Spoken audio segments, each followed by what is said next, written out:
नवीन नवीन videos पाहण्यासाठी आपल्या great Maharashtra YouTube चॅनलला सबस्क्राइब करा। नमस्कार मंडळी, माझं नाव अरविंद पाटील। दुग्ध व्यवसाय लॉस जायची कारणं कुठली आहेत तर ते मी तुम्हाला एक 25 मुद्दे मी कमी वेळेमध्ये मांडायचा प्रयत्न करणार आहे। तुम्हाला मनापासून दुग्ध व्यवसाय करायचा असेल तर तुमची सगळ्यात महत्त्वाची मानसिकता असायला पाहिजे, दुग्ध व्यवसायावरती प्रेम असायला पाहिजे, जनावरांवरती तुमचं प्रेम असायला पाहिजे, हा एक विषय आहे।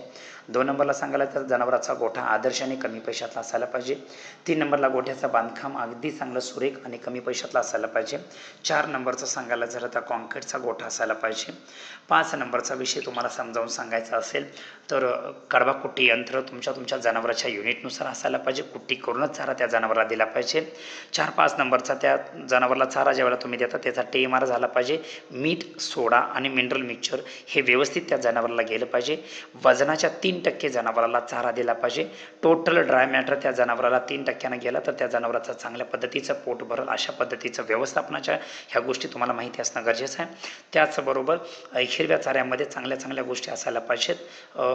वर्षभर बहुवर्ष चारा तुमच्याकडे असायला पाहिजे।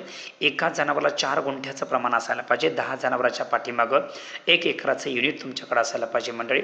त्याचबरोबर वाळलेला चारा एका जनावराला दररोज 6 किलो, सकाळी 3 किलो, संध्याकाळी 3 किलो, 6 किलो गुणिले 365 तर वर्षाला 2 टन एका जनावराला चारा होतो। तर तुम्ही जेवढी जनावरांची संख्या करणार आहे त्या जनावराला गुणिले 2 टन करायला पाहिजे, अशा पद्धतीचं व्यवस्थापन असायला पाहिजे। पुढचा विषय तुम्हाला समजावून सांगायला झाला तर जनावरांच्या गोठ्यामध्ये तुमचं लसीकरण वेळेत व्हायला पाहिजे।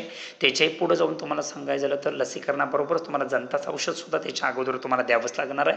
त्याच्याही पुढच्या बाजूला सांगायला झालं तर जनावरांचा माज खूप चांगल्या पद्धतीनं तुम्हाला खाला ओळखता आला पाहिजे। जनावरांचा माज चुकला तर दुग्ध व्यवसाय बुडला, लक्षात असू द्या।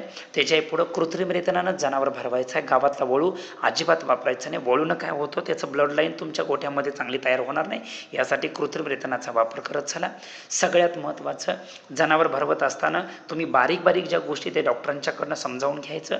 थॉईंग व्यवस्थित झालं पाहिजे आणि गर्भ म्हणजे तुम्ही कृत्रिम रेतन केल्यानंतर जो गर्भ आत सोडलेला आहे किंवा ज्याला आपण जे सिमेंट सोडलेलं आहे त्याची अचूक तारीख किंवा त्याच्या नोंदी तुमच्याकडे पक्क्या असल्या पाहिजेत किंवा तुम्ही लिखाण तुमचं असलं पाहिजे, हाही विषय खूप महत्त्वाचा आहे।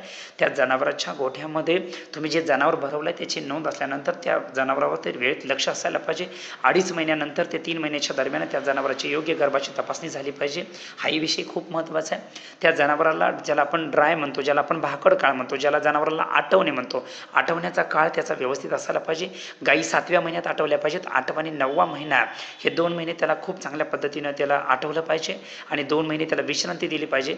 विश्रांती का द्यायची तर पुढच्या वेताची तयारी म्हणजेच जनावर आटवणे किंवा त्याला वेळेत विश्रांती देणे। 2 ते 2.5 महिन्याचा म्हणजे 60 ते 75 दिवसाचा हा ड्राय पिरियड असला पाहिजे, खूप महत्त्वाचा विषय मंडळी। त्याच्या पुढे जाऊन जनावर व्याल्यानंतर त्या वासराचा संगोपन खूप चांगलं असलं पाहिजे आणि सगळ्यात महत्त्वाचं गाय व्याल्यानंतर म्हैस व्याल्यानंतर म्हणजे 100 दिवसाच्या आत ती गर्भवती झाली पाहिजे। 1 महिन्याच्या आत डॉक्टरला गोठ्यामध्ये बोलवून त्या गर्भपिशवीची तपासणी करून घ्या। जनावरांच्या गर्भाशयामध्ये जर घाण असेल तर त्याच्यामध्ये औषध सोडून घ्या। एवढं तुम्ही काम करायचं की 45 दिवसाच्या आत ती गाय माझ्यावरती आली पाहिजे, हे मालकाचं व्यवस्थापन असलं पाहिजे। एक वेत म्हणजे गाईचं 1 लाख रुपये आहेत आणि म्हशीचं एक वेत 14 महिन्याच्या आत जर म्हशीची डिलिव्हरी झाली पुन्हा तर 1.25 लाख रुपये आपल्या म्हशीकडून म्हणजे उत्पादन मिळू शकतं। म्हणजे त्याच्या आयुष्यामध्ये त्या गाईच्या 11-12 वेत मिळणार आहे तर कमीत कमी 12 लाख रुपये मिळायला पाहिजेत। आणि म्हशीकडून जर समजा म्हशीचं आयुष्य जर 18 ते 20 वर्ष असेल तर त्या 14-15 वेत जर मिळाली तर कमीत कमी तुम्हाला 18 ते 20 लाख रुपये त्या म्हशीकडनं उत्पादन अपेक्षित आहे। यासाठी तुम्हाला योग्य असं व्यवस्थापन केलं पाहिजे। वासराचं संगोपन खूप चांगल्या पद्धतीचं असायला पाहिजे। आजची कालवड उद्याची गाय, आजची वेडी उद्याची म्हैस ही संकल्पना घरोघरी तयार झाली पाहिजे आणि जातिवंत जनावरांची पैदास झाली पाहिजे, हाही खूप महत्त्वाचा विषय आहे। आणि त्याच्याही पुढे जाऊन मुक्त गोट्याच्या संकल्पना तयार करा।